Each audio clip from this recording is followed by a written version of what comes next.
ಬಾಂಗ್ಲಾದೇಶದಲ್ಲಿ ಅಲ್ಲಿನ ಸರ್ಕಾರ ಅಲ್ಪಸಂಖ್ಯಾತ ಹಿಂದೂಗಳ ಮೇಲೆ ನಡೆಸ್ತಾ ಇರುವ ದೌರ್ಜನ್ಯವನ್ನು ಖಂಡಿಸಿ ಕೊಡಗು ಜಿಲ್ಲಾ ಹಿಂದೂ ಹಿತರಕ್ಷಣಾ ಸಮಿತಿಯಿಂದ ಡಿಸೆಂಬರ್ 5ರಂದು ನಗರದಲ್ಲಿ ಪ್ರತಿಭಟನಾ ಮೆರವಣಿಗೆ ಮತ್ತು ಜಾಗೃತಿ ಸಮಾವೇಶ ನಡೆಯಲಿದೆ ಎಂದು ಸಮಿತಿಯ ಪ್ರಮುಖ ಕುಕ್ಕೆರ ಅಜಿತ್ ತಿಳಿಸಿದ್ದಾರೆ. ಸುದ್ದಿಗೋಷ್ಠಿಯಲ್ಲಿ ಮಾತನಾಡಿದ ಅವರು, ಅಂದು ಬೆಳಗ್ಗೆ 10 ಗಂಟೆಗೆ ನಗರದ ಶ್ರೀ ಚೌಡೇಶ್ವರಿ ದೇವಾಲಯದಲ್ಲಿ ವಿಶೇಷ ಪೂಜೆಯನ್ನು ಸಲ್ಲಿಸಿ ನಗರದ ಮುಖ್ಯ ಬೀದಿಗಳಲ್ಲಿ ಪ್ರತಿಭಟನಾ ಮೆರವಣಿಗೆ ನಡೆಸಲಾಗುತ್ತೆ ಎಂದರು. ನಂತರ ಗಾಂಧಿ ಮೈದಾನದಲ್ಲಿ ಜಾಗೃತಿ ಸಭೆಯನ್ನು ಆಯೋಜಿಸಲಾಗಿದೆ ಎಂದರು. ಗೋಷ್ಠಿಯಲ್ಲಿ ಹಿಂದೂ ಹಿತರಕ್ಷಣಾ ಸಮಿತಿಯ ಸಂಚಾಲಕ ಸುರೇಶ್ ಮುತ್ತಪ್ಪ, ಪದಾಧಿಕಾರಿಗಳಾದ ಮಹೇಶ್ ಜೈನಿ, ಉಮೇಶ್ ಸುಬ್ರಹ್ಮಣಿ ಹಾಗೂ ಸಂಪತ್ ಕುಮಾರ್ ಪಾಲ್ಗೊಂಡಿದ್ದರು. ಈ ಒಂದು ಹೋರಾಟ ಪ್ರತಿಭಟನೆ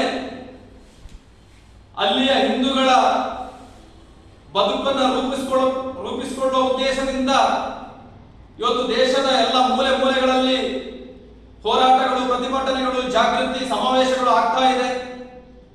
ಹಾಗಾಗಿ ಕೊಡಗಿನಲ್ಲಿಯೂ ಕೂಡ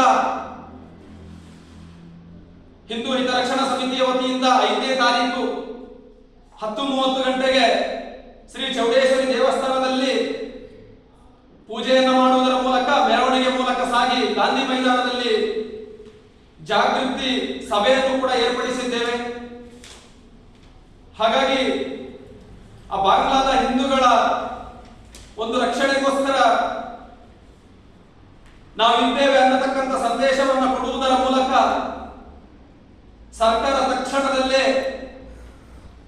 ಬಾಂಗ್ಲಾದ ಹಿಂದೂಗಳ ಅನ್ಯಾಯದ ವಿರುದ್ಧ ಸ್ಪಂದನೆಯನ್ನ ಮಾಡಬೇಕನ್ನತಕ್ಕಂಥ ಆಗ್ರಹದ ಮೂಲಕ ವಿಶ್ವಸಂಸ್ಥೆಯ ಕಣ್ಣನ್ನು ತೆರೆಸಬೇಕನ್ನತಕ್ಕಂಥದ್ದು ಕೂಡ ನಮ್ಮ ಬೇಡಿಕೆಯಲ್ಲಿ ಇಟ್ಟಿದ್ದೇವೆ.